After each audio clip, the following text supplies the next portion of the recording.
morning, everybody. I'm Tom Vassell. I'm Wendy Yee. I'm Chris Yee. Welcome to Board Game Breakfast. Hey, in 1 week, mind you, is the Spring Spectacular. The first of 4 spectaculars we do over the course of the year. And we're ready for it. Next Monday, we'll be ready for it. That's accurate. We're getting there. Getting there real close. Yeah, but there's lots of cool things. We'll be announcing the Dice Tower nominees for the Dice Tower Awards for last year. We will be, there'll be a top 10 games for the classroom. It's been a while since we've done that one, so we're redoing that.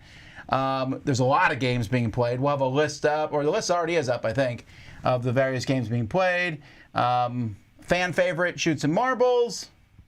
I'm missing some stuff. With the new Shoots and Marbles track piece, hopefully. It's in the mail. So. Ooh, oh, exciting. That one! Yes. We know what it is. You don't. No, I don't know. That one I with the modification I asked for. Because I didn't think it was cool enough. Anyway, it's our best track piece Go to big date. or go home. There is a two-part Game and Talk. That's right. So that's coming. Oh, lots of stuff. So come back next Monday. It will start with Board Game Breakfast right here. Also, we have a contest going on for 1 copy of Lizard Wizard. So Lizard Wizard, from the same folks who made Dungeon Party, where you're throwing the quarters, the coins. It's like the quarter game, but they're like poker chip type things, and you're throwing them, trying to win and fight a dungeon together. That's Dungeon Party. But we're actually talking about Lizard Wizard, which is a sequel to Raccoon Tycoon. Lizard Wizard is it's an action game where there's a little bit of a stock market, but it's a stock market for magical goods that you're using to cast things. There's a lot of cool things going on. You can see my review of the game. Not just goods, Tom, but reagents. Reagents. Not reagents, as perhaps I pronounced the entire playthrough of it. As is most people that I've taught the word. It's not like reagent is a common word that people use. I use it daily. I'm going, like, that new Sprout store is opening. I'm going to go and be like, I'm here for the reagents. Eye of Newt. And if you follow English pronunciation, it is regions. It looks that way. Anyhow, we're getting off topic. You can win a copy of this. It's for everywhere in the world except Middle East and South America. All you have to do to enter this contest is to email us at contest@dicetower.com. In the subject line, put the word lizard, and then answer the question, which I did not spoil. Who did the art for Lizard Wizard? First time. It's because I don't actually know off the top of my head who did the art. So, Helpful. Hey, you can win a copy of this. Now, one last thing before we jump into this episode. Dice Tower East registration is still live. And I mention this because there's 123 badges left as of an hour or so ago. And last week, we almost sold 50 badges. So I'm just saying, they're going at a quick rate, and the hotel rooms are almost gone in our hotel block. So don't fool around. Go get a badge at dicetowereast.com. And get ready, because we're making this library fantastic. Like, today in the boring unboxing, like 5 games showed up that are going in the Dice Tower library. We got a hot games table. Wendy is in charge of all this. It's getting bigger and better than ever. It is, and we keep upgrading stuff. Wendy asked me to get some components for one of the games, and I got them for 20 of the games, so, well, someday I'll calm down. This is all your fault, is what It's I all say. my fault. I'm definitely passing the buck on this one. I would not have even gone to Etsy had I not known. Had I not needed something. That's right. One All thing. right. But Two hey, things. there's cool things. You'll be excited to come. It's going to be a great time of gaming. But we really should get into today's show, so here we go.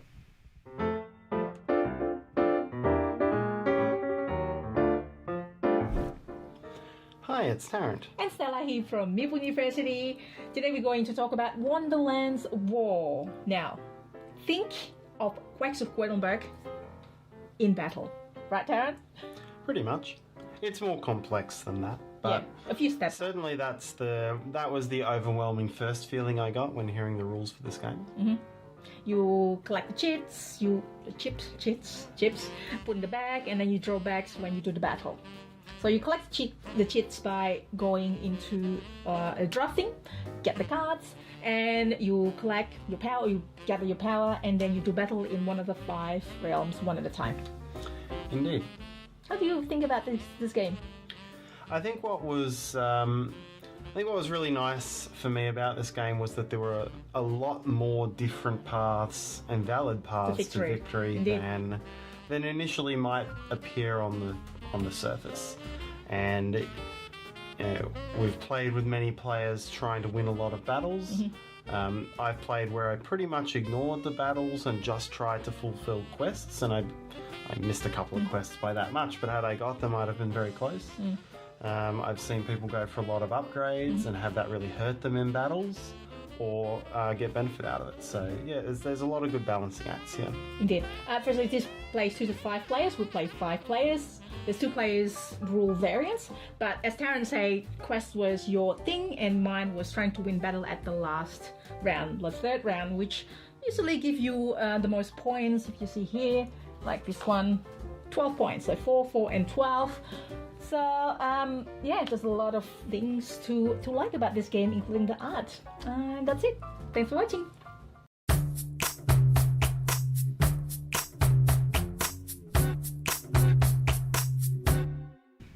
Before we jump into a game from 20 years ago, a couple more announcements, just things that you should keep in mind. First of all, if you would like to hear all the different things that we do, we have a podcast that has all this stuff in store for you, and that's Dice. What's the name of it? DTV Audio. DTV Audio, which you can find at dicetoweraudio.com. But DTV Audio, if you're looking for it on iTunes or other places, and what we put up one thing a day about one thing a day from our various videos, mostly where the talking matters, and we're not saying look at this. I mean, that's going to happen occasionally, but for the most part, these are things that are made for that. And I should also mention that Eric and my new show starts next Monday. It's being launched during the Dice Tower Spring Spectacular, which is At the Table with Tom and Eric. There was something else I was going to say. Dice Tower Now, our news podcast. You should be checking that out also. I had something else in my head, but I don't remember what it was. So let's go back 20 years ago and talk about Bang. Bang. Bang. Now, before I even start, have you guys played Bang? Yes. We have, yes. Okay. All right, good. Finally, a game that we played. Well, 20 years ago. So I really remember this game came out. I was just getting into the hobby, into the Euro hobby, and Bang just was one of those games. Bang came out when there was almost no social deduction games. At this time, there was Werewolf. There was pretty much nothing else. And Bang is basically a social deduction game mixed with Take That. Because everyone knows who the sheriff is. We don't know who the deputy is. We don't know who the outlaws are. And then there's possibly a renegade who's trying to kill everybody. And then the rest of the game is essentially play cards on people and they block them. You know, nowadays, I actually don't think Bang has aged particularly well. Oh, I think it's aged terribly, yes. But what you're saying, I think holds a lot of value. Sure, at the time it was amazing. We played it over and over and over again. And it also played 7 players, which was a really big deal. And that whole renegade thing where it's almost impossible for the renegade to win, so we just kept hoping they would. You know, it happened a few times. And I've seen a few. There's one renegade, one outlaw, and the sheriff. And there's like a weird game where the renegade wants the outlaw to die, and the sheriff wants the outlaw to die. The outlaw, you know, there's some fun things. They made many expansions, almost none of which are worth it. There's just more roles and more things. There's one where if you die, you become a ghost. I heard that one's better. They also have one of the worst, the 10th anniversary edition box is one of the worst boxes ever made. Is that the bullet? Yes. The tin? Oh, yeah. You can't take that through airport security. You can't put it on your shelf. There's like a lot of things you can't do with it. And then it was remade. There's a samurai version of it, which is better than the Bang version. Is it still called Bang? No, it's called... Slice? You know Dice? what? I bet you it will say re-implement it by on Board Game Geek. So let's look. Bang re-implement by 9 different games. So Bang the Dice game, which by the way is a much better game, I think. I was going to say it really is. It cleans up so. The biggest problem I have with Bang is that there are just 100 different cards, and so you're sitting there with your hand of cards. Okay, I got to discard down. Which ones do I hold on to? Okay, well, you played you shot me, so I have one of these that can dodge, I can block. You know what I mean? Like it's just kind of an overwhelming amount of cards, especially when you're first playing it. The dice game is so clean. It is. You roll and you see what is there. By the way, the samurai version is called Samurai Sword. Not confusing at all, since there's 4 other games called Samurai Sword. Singular. The other ones are called Samurai Swords. Plural, I'm sure. Yeah, so I actually have Bang here rated at a 7. That's a lie. I'm going to change it to a 6. Ooh. No, and it might even be a Live TV. 5 because Reduced. what do you think of it now? What do I think of now? Oh, I haven't played this in like 6 years. But I couldn't see rating it very high. No, yeah, I'd be the same. Yeah. Yeah, I mean it. Mike is giving it a 4. Yeah, we see 4 fingers being held up. I mean, honestly, it's just so messy. If I take out the nostalgia? kind of right, we don't even have much nostalgia about it. I just remember not really liking it in the first place. Oh, well, I mean, I remember I was like, this is so different. Oh, okay. It's just that we've seen this genre has been molded. We now have really smooth, simple games where we can figure out who someone is and say they're going to die without needing to know I have a gun that's range 4. Yeah. And I need a bang card, and it's just it has so much many work. issues. Right. It's probably honestly around a 5 for me. But yeah, the dice game that's one I would still play, whereas the original Bang, it's a cool artifact, especially the big useless bullet box. I do not have that. Never got that. Never wanted it. But anyway, that's Bang. 20 years old. Hi, everybody. Hello, we are Ryan and Bethany. From Ryan and Bethany Board Game Reviews. All right, today we are going to go ahead and make mountains out of molehills with our problems. What we're going to do is we're going to take our problems and we're going to blow them up way out of proportion so that it stresses us out and we just rip our hair out and everything just turns gray and then it's really obvious and then we're just stressed out all the time and then we just resent everybody around us. I thought we were going to talk about a game. Oh, that's right. Okay, you're right. That is something I do though, and I need to stop that. So. But in the meantime, we are talking about Mountains Out of Molehills, the board game, not the metaphorical stress inducer thing that I do. Yeah, okay. So in this game, what you're doing is you have a double-layered board. You are actually controlling these little moles that are moving around down below, and whatever they do down below, they are pushing up the dirt on the upper track. And as a result, you are building these taller and taller mountains that you're trying to claim by having your pieces at the bottom of it because you're pushing them up from below. Yeah. As a result, whoever has the most amount of controlled pieces at the end of every round is going to get a whole lot of points. You play 6 points or 6 rounds. Whoever has the most points wins the game. So there's this tiny thing in the rule book where they say that moles are very polite people. So if somebody's in front of you, you're going to wait to see if they pass. And let me tell you, that messes up your gameplay all the time because people get in front of you. You have that 3 move spot and you're going to move 3, but you can't because they stopped you. You move 1 and you're going to do all this cool stuff. But no, you're polite moles. So you just stay there and you wait for them to move. Yeah, I did enjoy it though. This is a programming game, and as a result of programming games, all the best ones have those situations where people are going to get in your way, obstacles are going to get in your way, and it's reverse you in all kinds of directions, which makes this game chaotic and a complete blast. Yeah, we really enjoyed it. We felt like this was really good for a family setting. It worked really well with our girls. Well, everybody, if you want to find more of us, you can find us on Facebook or YouTube. We are Ryan and Bethany of Board Game Reviews. Until everybody, this is Ryan. I'm Bethany, hoping you have a happy, healthy breakfast. Bye, everybody. Guys.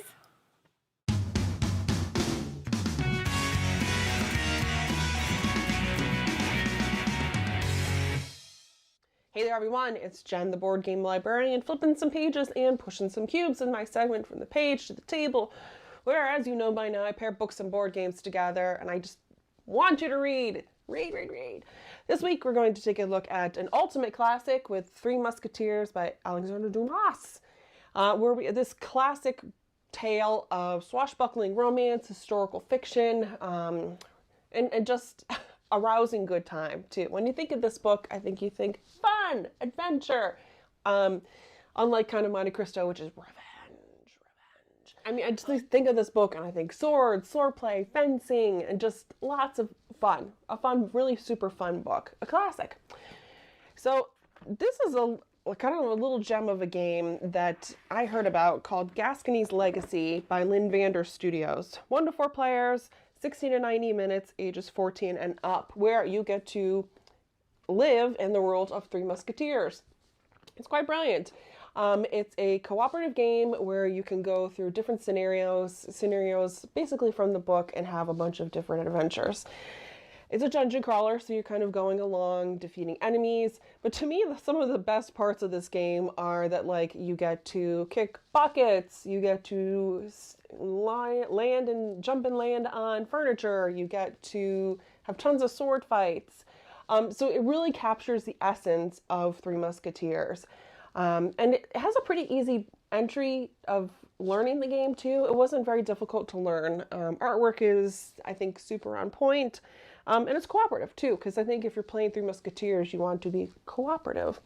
That is all for this week, friends. Happy breakfast!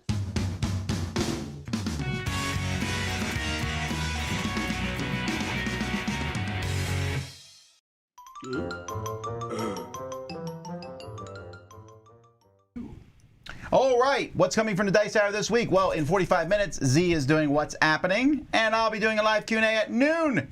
But we got reviews going up all week long. Tomorrow, we're doing a live play of a game called Darkest Doom.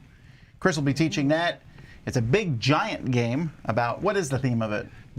It's got a whole backstory to it. It's a very interesting story. Basically, there's 4 guardians who are vying to be the new, the new leader, new protector of the land. And it's got 4 different alternate win conditions where all players can lose if the darkness consumes the whole land. So there's a lot at stake. All right. Well, we'll find out tomorrow. And I played Sentinels of the Multiverse, the definitive version, with my kids. So what do they think? And what do I think 10 years later? Is it the definitive version? We'll talk about that in the review. Marbles is back. We didn't have to do Shoots and Marbles, I think, a couple weeks in a row, but we're definitely doing it tomorrow. So come back for Shoots and Marbles. The monsters are back. That's what it's called, yes. I'm reviewing the Roll and Write Three Sisters. The Pirates are taking over breakfast on Thursday. And that's because Mike and myself are finally, we've been threatening to do this for a while, going through our top 100 Knizia games. We only have 2 hours to do that, but we can do it, I think. I give each game 10 seconds. We got a thumbs up from Mike. He's on board. But also, there's a top 10 list here. It doesn't actually say what the top 10 list is. It's top 10 Top themes. 10 themes. In board games, and that is with the definitive A team. And remind me afterwards, I have a thought on that. Okay. I'll be reviewing one of the Marvel Legendary expansions. It's been a while since I've done that, but also on Friday, the newest Dominion expansion, which me and Chris have played a lot of. I gotta say, I haven't played it yet. Oh, that's true. But yeah, 2 games I was not expecting to get a new expansion from this year, and be kind of interested in actually Legendary and Dominion. Oh, you were interested in the Marvel Legendary ones too? I'm curious about it. I haven't played Legendary in such a long time. Well, I'll tell you about each one I'll tell you about the one in a bit. Cape May with the 4 Squares reviews of a new Ludonaut game called Living Forest. We'll be doing that later this week. And just a bunch of other things. Roy's looking at some Marvel Champions. Lots of stuff as we prepare, of course, for the Dice Tower Spectacular next week. All right, that's what's coming from Dice Tower this week. Hi, this is Ambie from Board Game Blitz, and I'm here to talk about another of my toddler's favorite games, and that is Nibble Munch Crunch. So in Nibble Munch Crunch, we're trying to feed different animals their different foods. So there's 5 animal cards in the game: bunny, turtle, cat, mouse, and dog. And then they each have their different foods that they eat. Like the cat eats a fish, the dog eats the bone. And so there are these 5 wooden pieces that are the different things they eat, and also these 5 cutout plates that match the shapes. And then also these 5 colors that match the colors of these shapes. So on your turn, you're gonna pick an animal, draw an animal from the pile, like the bunny, and say, oh, the bunny eats, what does the bunny eat? It eats a carrot. Okay, found the carrot, I find the matching thing, you match it up, and then you say, oh, it's orange, and match that up, and put this under. This is actually the hardest part for my kids to do. They like just putting it on top. Or sometimes they put the bunny on top and they're like, oh, it eats it. And they're matching it. But you're supposed to slide it under. So the parent can help with that. But once you match all of those up, you can put it with the bunny. And then the bunny's happy. And you do that for all the animals and then you win. My kids really like matching up the shapes of these because it's kind of like a puzzle. And they also like matching the colors. They're really good with their colors and shapes. But the part they have the difficulty with is knowing which animals eat what. So at first, when they would pick something like the cat, and I was like, what does the cat eat? And then they're like, oh, cheese. I'm like, well, okay, maybe it could eat cheese, but I think the mouse eats the cheese. And so I'd have to guide them to say that the fish is what the cat wants. So that's the most difficult part for them. But if with guidance, they could play the game all the way through and have a lot of fun. So that was another of my kids' favorite games, Nibble Munch Crunch. Thanks for watching Board Game Blitz. Bye.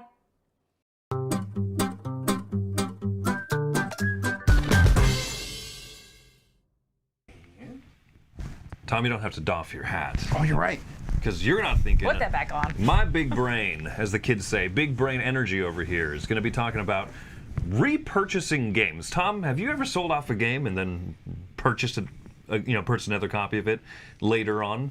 You've never done such a thing. Okay, I'm well, we're not sure. talking. The Dice Tower Library is a different beast, right? I've definitely done it for Dice Tower Library, but taking that out, yes. But it's not so much been selling.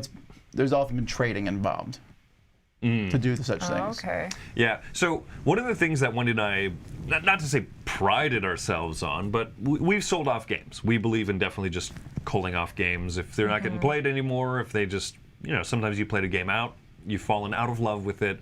It's okay to send it on its way to another home that'll play it. But every once in a while, we get that hankering to say like, oh, I haven't played XYZ game in a while. For the first time in a decade of our hobby gaming, we repurchased a game, and not just one. And we did it again a couple weeks later. We did it twice, yeah. So the first game that I ever repurchased from our collection that we sold off was Broom Service, because it was a game that I absolutely love, but it wasn't getting played because someone else in the house really, really dislikes the game. Yeah, I hate that game. And so at that time, a few years back, we decided to sell it off because why keep it on our shelf? Someone else could actually play it and have fun with it, and we could sell it off for cheap. Someone else could be excited about it. But now being here, being in a new area, you have an audience for it now. Yeah, we have the Essentially. opportunity to be host for more games. A lot of people might actually look at me and say, "This guy knows something about games. Teach us something." And so we found the opportunity to reacquire a game that we had sold off for, I think, a valid reason. And it was interesting because we've never done this before. Because I feel like it'd be odd to just kind of ship something off and then a week later be like, actually, about time I pick that back up again. Buy it again. 4 more. For more than I sold sold it off for, yeah. No, I think that every game in our collection needs to have a reason why it's still there. And typically we don't keep games that are for more than 2 players because that's what we play mostly. And so Broom Service plays much better at higher player counts. Can you even play it at 2? You can play it at 2. You can play it at 2. And I still Okay. like I will it. follow. Really? I'll never play I that wouldn't game play at it 2. at 2. Well, I just I don't like play the game that so. much, but I think it's more of a fun experience, yeah, not at 2. It's The kind of like other- King of Tokyo at 2. Like, yeah, it works, but it's less raucous. But Dice Throne exists. Sure, exactly. There you go. But the other game we reacquired is Codenames, and that is because I work with a youth group where there are some girls that know that game, they love that game, they want to play that game, and none of them have it. So I felt like I now have an audience for that, and I'm less burnt out because I definitely was for quite a few years. Now, I don't have Broom Service. Is that why you got it? Or do I have it? You don't You don't, have it in the Dice yeah. Tower library now. Got it. And so that's the other thing. If I'm ever going to purchase a game, I'm like, well, it's in the Dice Tower library. Why would I? Yeah. So for some awful unknown reason, you don't have it in the library. I think. Chris is judging you. No. I think I would put it in if I found the space and cared enough about it. I'm not putting in the first one, which is Brew. Can you upgrade the components with little like magic wands? Wait, which one came out first? Witch's Brew was first, yeah. Oh, Witch's Brew's terrible. I hate it. It's better. It's not better. You're not on this breakfast. Yeah, that second one was better. With the board. It was so you definitely could- not Kennerspiel better. I don't know where that came from. I think it's a fantastic game. And I think the jury knows what they're talking about, even if the sales numbers It aggravates me as all get out. But yeah, but anyway, that's just my thoughts. Oh, how interesting for the first time in a decade we've actually repurchased a game because, you know what? Sometimes your life situation changes and it makes sense. So, nothing that you have to be too prideful about. So, no, I sold it off, it's gone forever. So that's a new thing. Chris is talking about reacquisition disorder. Yes. Rad. Rad. Yeah. Let's bring that word back. What else are we gonna? Oh, let's rebuy Sapiens. Anyway, that's just what I think. Hi everybody, I'm Doug Jr. And I'm Doug the Third. And you're watching a Fellowship of Meeples with Doug and Doug Gaming.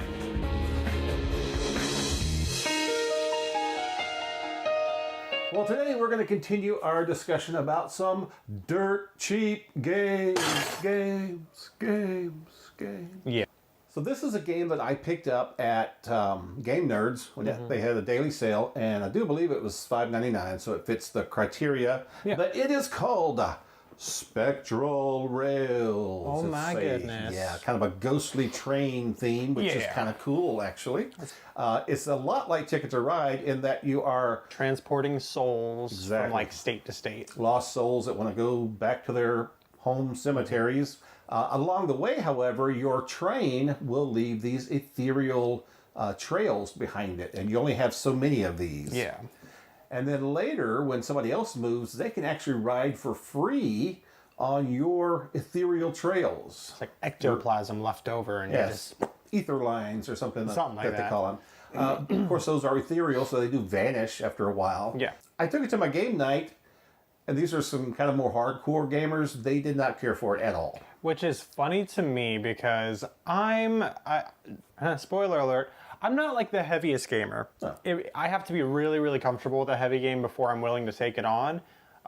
This, to me, I was comfortable with this. Yeah. I actually enjoyed it quite a bit. Well, when Nancy and Doug and I played it, we had a good time with it. Yeah, we did. Now, it's not my top 10 or anything like that, but for $6 in a heartbeat, I'd grab it Absolutely. again. No problem. That's the dirt cheap game for today, Spectral Rails by Z-Man Games. Hey, thanks so much for watching us, and we'll see you next time on A Fellowship of Meeples. Bye! Hello everyone! Hi! My name is Dave Luza. I'm Ilka Luza. And today we're talking about a game by Phil Walker Harding, the designer. It's called Explorers. If you don't know Phil Walker Harding, he Is awesome. He's awesome.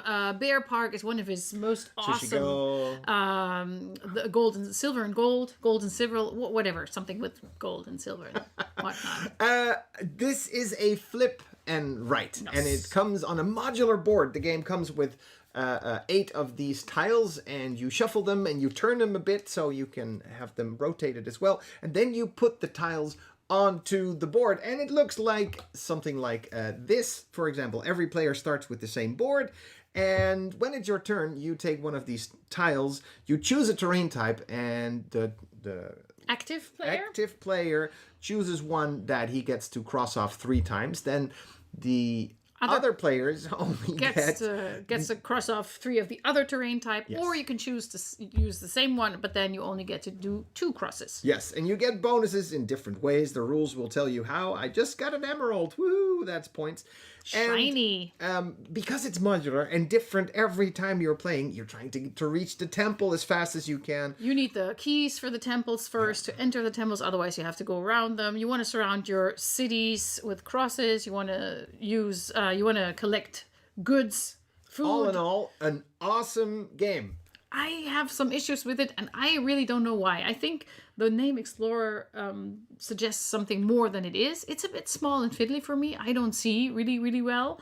People who will be have trouble who can distinguish colors really well. And if you move it, this is what happens, and then you cannot put it back in again unless you take really. Just leave it then.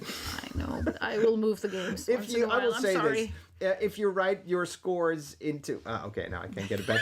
If you write your scores in this, like, oh, look at that. I scored 5 points here, then it might not fit. I can see how that might be annoying, but it's just a small thing. And if you don't like your 5, you erase it and write it smaller, or try to write it smaller. What's awesome about it is it's replayable, it's streamable with the solo rules, which we have found out, and it's also using whiteboard marker, which is awesome because it saves trees. Ravensburger, Explorers, Phil Walker Harding.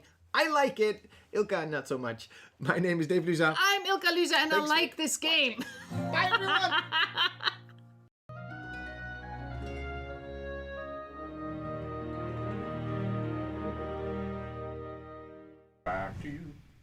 I'm confused. Did you like it or not? I assume liked it. so. I liked it. Well, I'll know next week if I like it or not, because we're playing. That's one of our games we're playing in the Spring Spectacular. I don't even know if I'm in that game, though, so maybe not. I'll get it played at some point. All right, so today I want to talk about Elden Ring. So here's the deal for me with Elden Ring. This is a video game. I was in the middle of playing Forbidden Horizon, Forbidden West. Right, that's the name of it. It's Horizon Zero Dawn and Horizon. I was in the middle of playing Horizon Forbidden West, which is a great open world game. And this game, Elden Ring, burst on the scene, and everyone was talking about it. And I was like, well, I'm not a Dark Souls fan or Bloodborne fan at all. I never played either one of those games, but they're supposed to be really difficult, and I like my games to be easier than not. And so I saw the lots of videos about this cool open world, so I bought it. I don't know what happened. I just bought it, and I played it. So There are so many things about this game that are negatives for me. It is really hard. Like, it's the hardest video game I've ever played. I have died over 500 times easy, and I might be lowballing that. I don't know. The game doesn't actually give you a lot of information on how to play it. Like, there's some pretty critical things that you can miss. If you don't find them. I mean, well, you'll find them eventually, probably, but there's that. And also 7 hours in. Hello, stranger. Did you know if you hit the L button, you can use a shield? Like that type of... Yeah, except you don't necessarily learn from that. You learn from someone telling you. Just hit buttons. The game also has, you're online, but you're not online. So you will occasionally see ghosts of other players doing things, and they leave messages on the ground, which are occasionally helpful, like, be careful on your left up here. Occasionally, at the top of a cliff, we'll say, jump here for reward. And you die? Yes. So are these things that like users are writing? Yes, yes. So you can't trust them because it's the internet. So here's the thing. Fortunately, they have like these very specific framework in which you build it. So you're not going to see like really, people have managed to use this framework to write dumb stuff, but it's not like going on the internet to a forum for it. I don't know how else to explain it. Okay. Like, I'm not like, oh no, I'm going to click this, my kids will see it. There's none of that. But also, I'll look at it and go, yeah, I'm not jumping. But sometimes I'll look at it and say, oh, there's a trap ahead. Great. And even more importantly, it will show you where people died. And you can click on it, and it won't show it will show their character, and it'll see them fighting something, and then they die. Or sometimes it shows them jump off the cliff and die, and I'm like, okay, there you go. But that is good for me, because I'll be like walking down a cavern, and I'll see a whole bunch of red spots in the ground, and I'm like, okay, let's get ready. Backing out. Now, despite all this, those are my negatives about the game, and they're a decent amount. I think I'm going to give it a 10 out of 10. Because I have never been so addicted to a game in my life. Like yesterday I woke up yesterday morning and I said, I'm going to take today off from playing Elden Ring. I'm going to work on other things, play board games, do stuff. And I played Elden Ring for at least 3 hours. Okay. On Saturday morning, I woke up at 5:45 because I just wake up early in the morning. No one was up and I was like, I guess I'll play some Elden Ring. So I played it. When everyone woke up, I was done, so no one's the wiser, but I really like playing it. So, I die a lot in this game. I get that. But the open world is the best open world I've ever played. Okay, what makes it different than other open worlds? Because I'm a big open world fan. Because everything is different. Okay. Like I'm still finding new kinds of enemies. Like, there's this new place I just went to yesterday, some manor. I walked in, and this giant hand jumped and grabbed me. And I'm fighting these hands that crawl on the ground like spiders, which is terrifying. They have about 11 fingers, too. I've never seen that before. So you do see a lot of the same enemies in areas, but I'm telling you, I think there's like 100 different enemies. Wow. And I think there's 147 different bosses. So I like that, and I like that there's cliffs and there's secret passageways, and I'll go in here. Aren't all the same feeling. Oh no. In fact, the quests you've defeated 2 of them? No, I've defeated like 30 bosses now because I'm on fire. All right, and I'll tell you what. 3 hours a day. On Friday first it was of all, 2 bosses. Last Saturday, one of our viewers got online, and I played online with someone. I've never done that before. Like, can you in play my whole together, life. like you see the other person? You can warp into someone else's world. Oh. So he came in and killed an enemy for me. Nice. So 29 bosses. I hit the guy in the back a few times, all right? But he also explained, hey, if you press this button and do this, it's a quick way to get in your horse. Oh, I learned a whole lot from this session. And then I went and leveled up and leveled up and leveled up and leveled up, and I beat the first big castle. But this castle is huge. It's like a maze, but it feels like you're in an actual castle. A bit horrific in certain parts. And that's the thing. I'm not a big fan of horror, but you're also outside most of the time, and everything's bright, and the enemies are still horrific, but I don't mind like a monster coming at me on the grass plane. And I'll tell you what, when I beat my first bad guy, I felt amazing. I mean, he had just killed me 15 times straight. And when I beat him, that rush that gave me, I like stood up and just cheered. I don't normally do that when I'm playing a video game. But I'm telling you, it is because you when you go fight someone and they kill you, I'm like, I'll go over here. I don't have to fight that guy. There's nothing linear about this game. It's the only thing that's selling me about this game, Tom, because the thought of like going through a linear path and being like, oh, this boss killed me 30 times. Retry. Yeah, that sounds awful. But the fact that you could just be like, oh, I'll just explore more of the open world then. The other thing, and this is terrible. This is bringing me back to the old days where when you bought a game, you also bought the strategy guide. Oh. This game feels like it needs one. I have watched 10 plus hours about this game because it's interesting When do to you me. have time for this game? Shut up! Do you sleep? I genuinely wonder that. I'm at about 35 hours of gameplay, or maybe 40. I don't remember. It's not that. Who cares?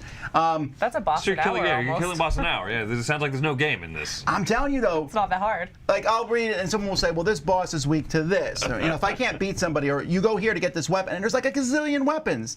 And there's like little, like people say, if you go here, you can get something early. You can go, I'm like, even though I only beat the first big castle, there's apparently, I think, 7 of these huge castles. I beat 1, by the way. I beat it by myself. But when after you beat it, before you beat it, I'm already in almost the end game areas. Because I've snuck in, I'll see a bad guy and I'm like, and I just run really fast. I run fast all the time in this game. And people are chasing me. It is so much fun. I don't know how to explain it because, again, I don't like everything else about the game. Except I do. Like, I always complain I hate hard board games that beat me around. This game beats me up, but then I'm like, I can't beat that guy. I'll go somewhere else. Oh, I can't beat that guy. I'll go somewhere else. I can beat these little peasants. I've killed a lot of peasants they stand up and I'm like, you're in my way. And here's the I'm funny bigger thing. than you. I will go in here and I met this one boss I was nervous about, and I beat him first try, destroyed him. I was like, in your face! Walked out of the room. There were 2 ordinary soldiers. They killed me. They straight up killed me. I have fallen to my death. I have been smashed by things. Can you save constantly in this? No, you never save. You just respawn. It's just that you need to save. They're called runes. That's money. So you save up these runes. When you die, you lose them all. Oh. But they spawn where you're at. So then you run really fast to where they spawn, grab it, run away from the thing that killed you, or kill it, depending. But you use these to level up. Okay. And then, of course, that increasingly gets higher and higher. I'm telling you what, I don't know what it is. I'm not done exploring. I keep finding new stuff. There's all kinds of things. I'll go and, there's a graveyard. Oh, there's skeletons, of course. But there's this, and new weapons, and new armor. Oh, it's so good. It's so good. It's so good. I really like it. I don't know if I'll even beat the game. At this point, because I really struggle to get through that first one. I know that they're going to get harder and harder, the bosses. I'll probably get to one boss and I'll be like, I can't beat it. But I had so much fun. I've already got my money's worth times 10. There you go. I almost never beat open world games anyways. That's true. I beat Breath of the Wild. Other storylines Almost I do. by accident. So let me compare this to Breath of the Wild real quickly. Have you guys played that? Yeah. It's an amazing game. I love Breath of the Wild. I've actually beaten that one. I have beaten the it only also. one. And I found almost everything in it. I didn't do 100%. My daughter did. I never got the motorcycle or whatever. Or the 100 level death pit. I didn't even get to level 15 in that thing. Whatever. Anyway, after a while I was like, no. But one of my biggest problems with Breath of the Wild is no matter where you go, you never really find anything amazing. You find a fire sword that's going to break. There's a few minor things like equipment that helps you climb faster. Like I got the set of that and I felt great. Love that so right, you much. get these different things. You upgrade equipment. But I go back in that snowy region in the top left corner, for example. I'm going around searching mountains. You might find a fire sword. You're not finding a whole lot of stuff. You also fight the same, it's goblins again, or whatever they're called. But the red this time, but the green. Right. In this one, I can go to a spot and find something I've never seen before. Like in the game I'm just playing, I went to a town and everyone in that town was insane. I hadn't met that before. I went to another town, everyone was dancing. I was like, oh, cool, should I dance too? I didn't bother them, they didn't bother me, and all of a sudden a guy ran up, exploded, and everyone started attacking me. I don't know why that happened, but it's fun. I don't know how to explain it. It's fun because you never know what you're going to see around the next corner. Fantastic game. So, anyway, that's Elden Ring. Sorry, I talked about that too long. Let's move on.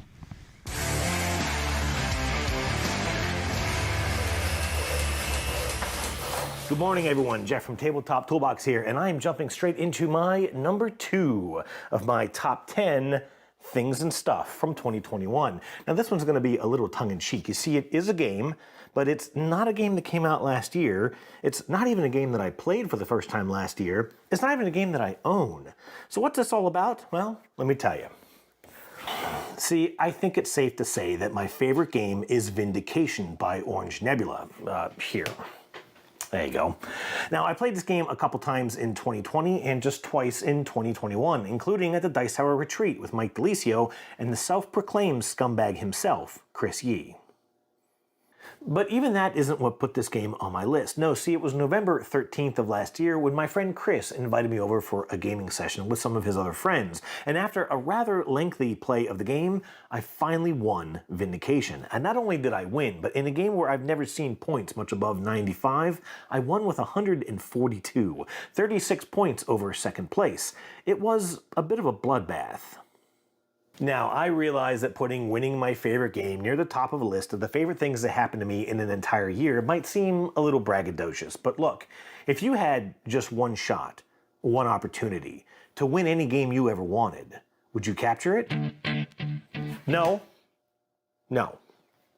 Tom said no. And since I won't be wrapping my board game-inspired cover to Eminem's Lose Yourself here on Board Game Breakfast, I can tell you just a tad more about this game.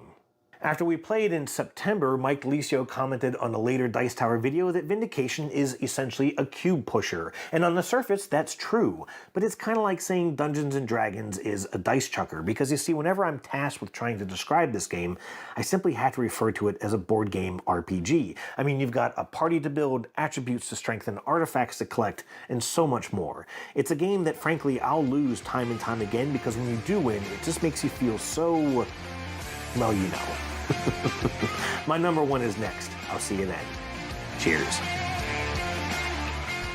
Tell you, Tom, that was one of my favorite of the Breath of the Wild shrines, though. I don't know. I'm a sucker for that, like, roll the ball into the thing. Yeah, no. You just hit me going like this because now my controllers are all out of whack. Because that has happened. I was playing the mini golf one instead of doing the little. I was like, ah, and I'm on an airplane.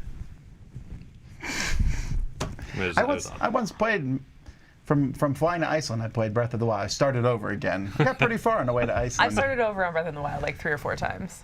But It's yeah. good stuff. Anyhow, hey, we got more board game stuff heading your way. In 18 minutes, Z will be doing What's Happening Live. I'll be back at noon. We got reviews going up all week. We'll be back with all kinds of live shows. But until next time, I'm Tom Vassell. I'm Wendy Yee. I'm Chris Yee. And I've been killing monsters in Elden Ring. Peasant killer. Thanks for watching Board Game Breakfast. Tune in each week for your daily dose of gaming goodness with Tom Vassell and all the gang. Until next time, I'm Eric Summerer, and you've been watching Board Game Breakfast, a Dice Tower production.